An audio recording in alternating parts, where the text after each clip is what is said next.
नमस्कार प्यारे बच्चों, फिजिक्स गुरु की इस ऑनलाइन क्लास में आप सभी का हार्दिक स्वागत है।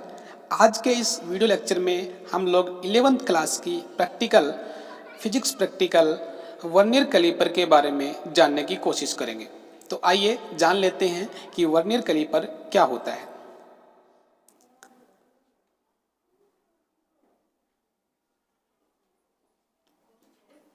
वर्नियर कैलिपर फिजिक्स लैब में इस्तेमाल किया जाने वाला एक ऐसा डिवाइस होता है जिसे हम लोग छोटी छोटी डिस्टेंस को मेजर करते हैं, जो कि मीटर स्केल से मेजर नहीं की जा सकती। कैलिपर का मतलब होता है एक ऐसा इंस्ट्रूमेंट जिसमें दो नुकीले पंजे होते हैं, जिससे हम ऑब्जेक्ट को पकड़ने के काम में लेते हैं। वर्नियर कैलिपर 1631 ईस्वी में फ्रेंच साइंटिस्ट पीरे वर्नियर ने बनाया था। इसका ये नाम उन्हीं के नाम पर पड़ा था।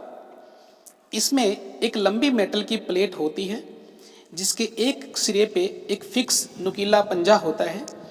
इसमें ऊपर की तरफ इंचज और नीचे की साइड में सेंटीमीटर अंकित होते हैं। इसे मेन स्केल बोलते हैं। मेन स्केल पर एक मूवेबल स्केल होता है जो वर्नियर स्केल कहलाता है। इसके एक एंड पे भी एक जो होता है, ये जो किसी भी ऑब्जेक्ट को पकड़ने में हेल्प करता है, जिसका हमें डायमीटर निकालना होता है। इन्हें हम एक्सटर्नल जोज या लोअर जोज भी कह सकते हैं, जो कि किसी भी स्फेरिकल सिलेंडर या स्फेरिकल बॉडी के डायमीटर निकालने के लिए हेल्प करते हैं। ये दोनों जोज ऊपर की तरफ भी बढ़े हुए होते हैं, जिन्हें हम इंटरनल और अपर जोज कहते हैं, जिससे हम होलो सिलेंडर की इंटरनल डायमीटर निकाल सकते हैं। इसके पिछले हिस्से पर एक मेटल स्ट्रिप होती है, जिससे हम सिलेंडर की गहराई नाप सकते हैं।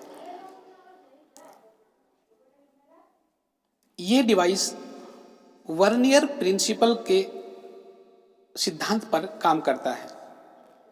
इसके अनुसार अगर हम किसी भी x लंबाई को n और n-1 छोटे छोटे टुकड़ों में डिवाइड करते हैं और दोनों ही स्केल की डिवीजन लेंथ अलग अलग होती है। मान लीजिए 9 mm डिस्टेंस को 9 पार्ट में डिवाइड करते हैं और नीचे की तरफ 9 mm को 10 अलग अलग हिस्सों में डिवाइड करते हैं। इसका मतलब 10 division of B is equal to 9 division of A होता है। तो स्केल B जो होगा वो 0.9 टाइम्स ऑफ स्केल A हो जाएगा। A को हम लोग मेन स्केल बोलते हैं और B को हम वर्नियर स्केल बोलते हैं। मतलब ये हुआ, एक वर्नियर स्केल का डिवीजन 0.9 मेन स्केल डिवीजन के बराबर होता है। एक vernier scale division is equal to 0.9 mm। इसका मतलब vernier scale division main scale division से थोड़ा सा छोटा होता है। 10 vernier scale division coincide of 9 main scale division. अगर हम वर्नियर स्केल डिवीजन को मूव कराते हैं, लेकिन वर्नियर स्केल डिवीजन को एक मेन स्केल डिवीजन के एक से मैच नहीं होता है।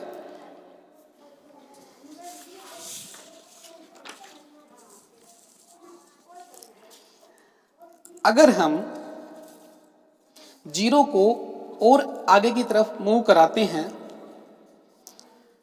जिससे VSD का एक मेन स्केल डिवीजन के किसी भी एक पॉइंट से मिलता है।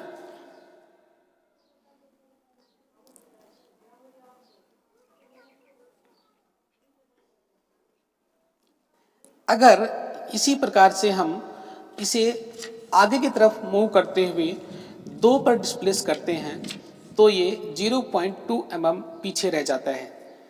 इसी प्रकार से बाकी सभी डिस्टेंस भी मेजर की जाएंगी।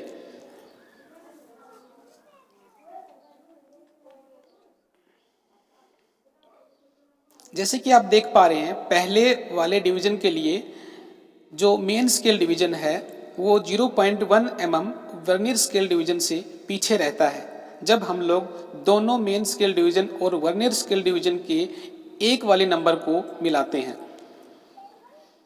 वर्नियर स्केल डिवीजन का 0 थोड़ा सा आगे होता है।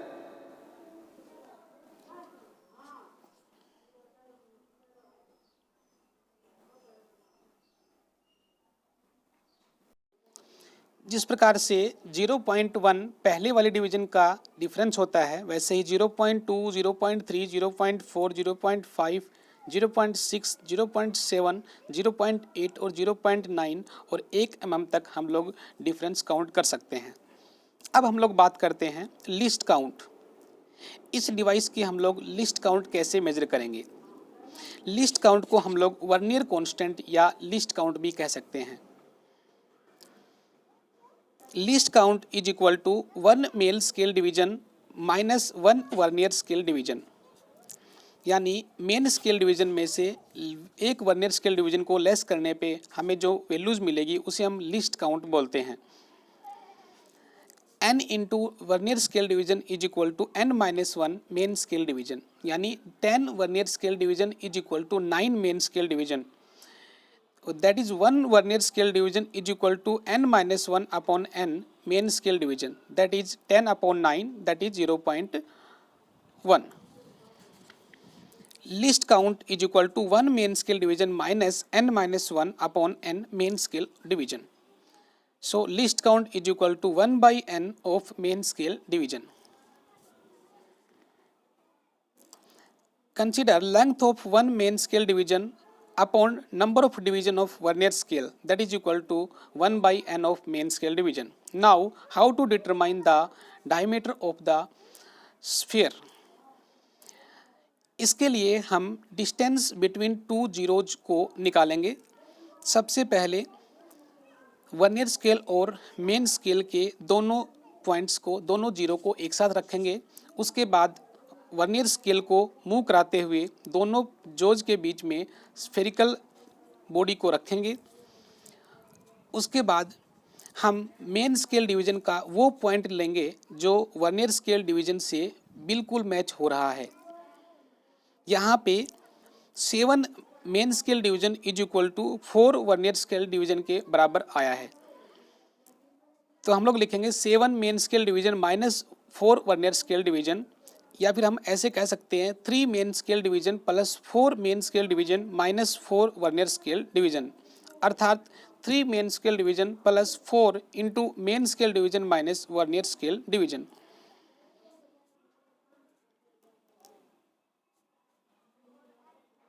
यहाँ पर मेन स्केल डिवीजन या फिर मेन स्केल रीडिंग जो है वो 3 mm है, मतलब एक डिवीजन का 1 mm होता है।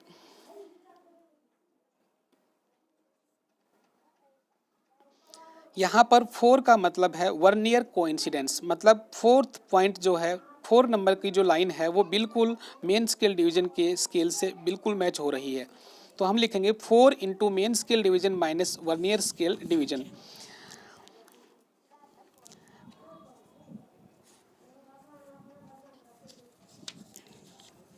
Now 4 into main scale division minus vernier scale division होगा 0.1, तो 4 into 0.1 that is equal to 0.4 mm।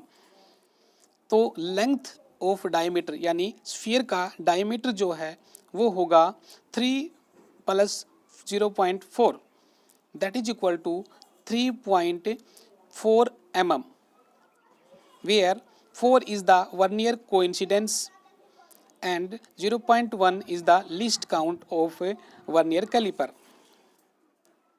Now formula for zero error. Zero error का मतलब कई बार मैन्युफैक्चरिंग की वजह से कुछ डिवाइसेज में वर्नियर स्केल डिवीजन का जीरो और मेन स्केल डिवीजन का जीरो मैच नहीं करता है। वो या तो जीरो से राइट या फिर जीरो से लेफ्ट साइड में हो सकता है।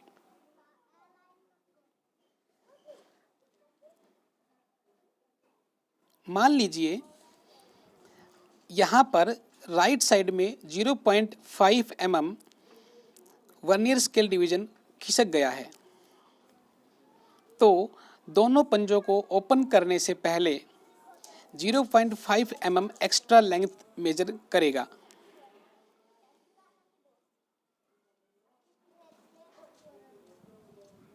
तो जो लाइन वर्नियर स्केल की मेन स्केल डिवीजन से कोइंसाइड होगी उतनी ही एक्स्ट्रा लेंथ होगी। इसके लिए ऑब्जर्व्ड रीडिंग में 0.5 को हम लेस कर देंगे।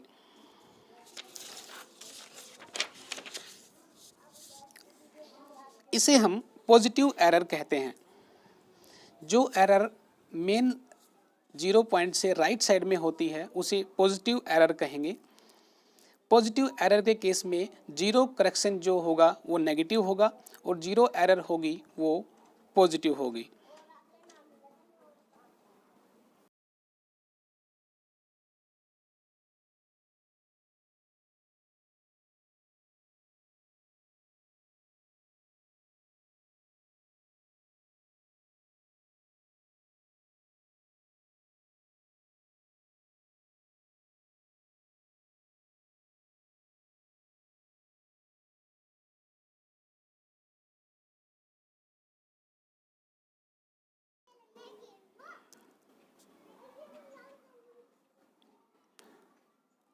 Now total reading is equal to main scale reading plus least count into vernier coincidence.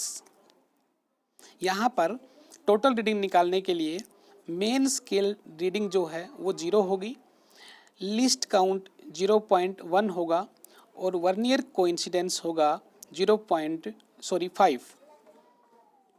तो जीरो एरर जो होगी वो होगी 0 plus 0.1 into 5 that is equal to 0.5 mm। Zero error 0.5 mm होगी तो जीरो करेक्शन जो है वो माइनस 0.5 mm होगी। इसी तरीके से अगर हमारी zero of vernier scale division main scale division के लेफ्ट साइड में होगी तो जीरो करेक्शन जो है वो पॉजिटिव होगा और जीरो एरर जो है वो नेगेटिव होगी।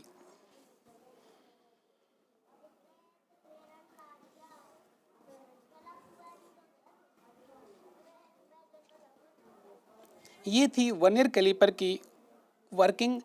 इसे हम लोग किस प्रकार से यूज कर सकते हैं, हमने जीरो एरर और जीरो करेक्शन के बारे में सीखा। नेक्स्ट वीडियो में हम लोग वर्नियर कैलिपर के अगले एक्सपेरिमेंट के बारे में जानने की कोशिश करेंगे। तब तक के लिए thank you, have a nice day.